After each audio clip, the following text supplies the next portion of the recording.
사랑의 샘, 평화의 소리, K11 종합뉴스, 365 헬스, 마이랑이 베이로 변호사 윤영준, JP 에듀케이션, EL 디자인 전망 좋은 창, JMP 로 이완상 변호사 공동 제공입니다.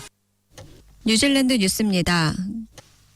테레렌가 와이루아에서 행사를 시작할 때 공식적인 마오리 주문이자 기도인 새벽 카라키아로 조약 원칙 법안과 마오리에게 영향을 미치는 정부 정책에 반대하는 전국적인 히코이를 시작했습니다.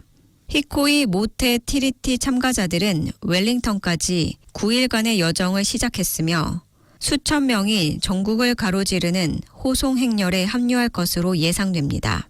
히코이 행렬은 노스랜드를 통과하여 월요일 오전 10시에 카이타이아에 첫 번째 점거할 예정입니다. 참가자들은 모에레와 그 다음 카와카와를 거쳐 황가레이에 도착하여 여정의 첫 번째 구간을 표시합니다.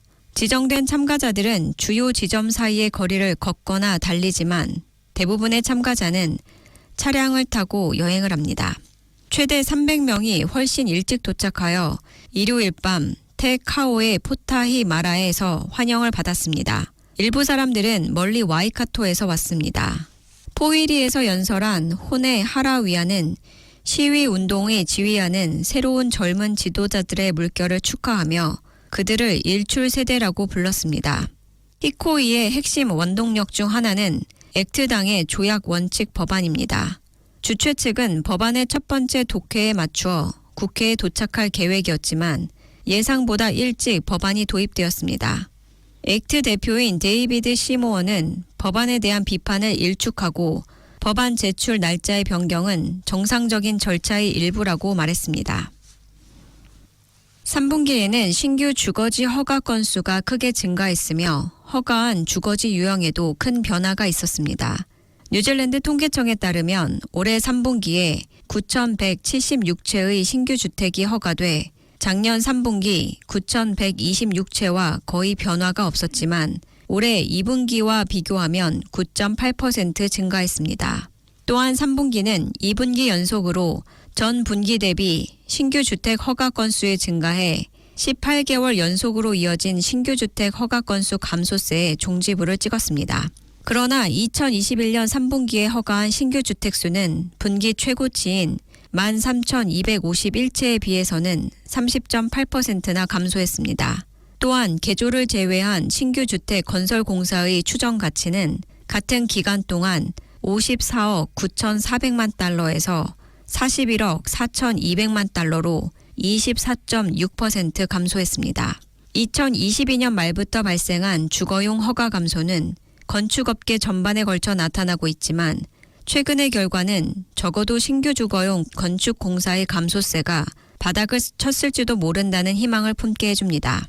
최근 수치에 따르면 아파트와 연립주택, 다세대 주택이 줄어들고 단독주택과 은퇴자 주택이 늘어나는 등 신규 주택의 수만 변화한 것이 아니라 주택 유형에도 큰 변화가 있었습니다. 최근 수치에서 가장 놀라운 점은 공동주택이 주택시장 성장의 대부분을 차지했던 지난 몇 년간 감소세를 보였던 단독주택이 증가세로 돌아섰다는 점입니다. 데본 펀드의 투자 매니저인 그레그 스미스는 몇 주 후 열릴 뉴질랜드 중앙은행의 올해 마지막 회의에서 공식 기준금리 OCR을 대폭 인하해야 한다는 요구를 유지하고 있습니다. 그는 지난 10월 결정에서도 75 베이시스 포인트 인하를 주장했으나 중앙은행이 4.75%로 50 베이시스 포인트 인하에 그친 것에 대해 당황했다고 밝혔습니다. 스미스는 중앙은행이 이제 일자리 유지에만 집중할 필요는 없으며 경제의 불필요한 불안전성을 피해야 한다고 강조했습니다. 스미스는 현재 뉴질랜드가 경제가 불황에 빠져 있고 실업률이 증가하고 있으며 제조업과 서비스 부문의 지표가 약세를 보이고 있다고 덧붙였습니다. 스미스의 큰 폭의 금리 인하 요구는 경제학자와 금융업계에서 완전히 배제되지는 않았지만 소수 의견으로 남아 있습니다. 비엔젯의 연구 책임자인 스테판 토플리스는 중앙은행이 이미 25 베이시스 포인트 추가 인하를 했으며 이달 말 50 베이시스 포인트 추가 인하 가능성이 높다고 보면서 더 이상의 금리 인하 주장은 필요하지 않다고 평가했습니다. ASB의 수석 경제학자인 마크 스미스도 대규모 금리 인하는 여러 장애물이 있으며 이는 경제 지표와 위험 균형에 따라 달라질 것이라고 말했습니다. 그러나 그레그 스미스는 2024년 최종 회의와 내년 2월 첫 회의 사이의 공백이 또 다른 과제로 남아있다고 언급하며 추가적인 인하 필요성을 주장하고 있습니다. 인포매트릭스에 따르면 생산 감소로 인해 식용유 가격이 상승하고 있지만 슈퍼마켓 공급업체의 비용 상승률은 3년 만에 최저 수준을 기록했습니다. 식품회사가 의뢰한 데이터 분석에 따르면 10월 슈퍼마켓 공급업체 비용은 전년 대비 평균 2% 상승했습니다. 인포매트릭스의 CEO이자 수석 경제 전문가인 브래드 올스는 이번 비용 상승 둔화가 슈퍼마켓의 비용 압력에 큰 변화를 가져왔다고 언급했으며 연간 상승률은 약 3년 만의 최저치로 2021년 9월에 2% 상승 이후 가장 낮은 수준이라고 설명했습니다. 월별 데이터에 따르면 10월 한 달 동안 약 2,300개의 품목의 비용이 상승했습니다. 올스는 비용이 증가하는 품목 수가 2018년에서 2020년 평균을 상회하지만 2022년에서 2024년의 높은 수준보다는 낮아지고 있다고 밝혔습니다.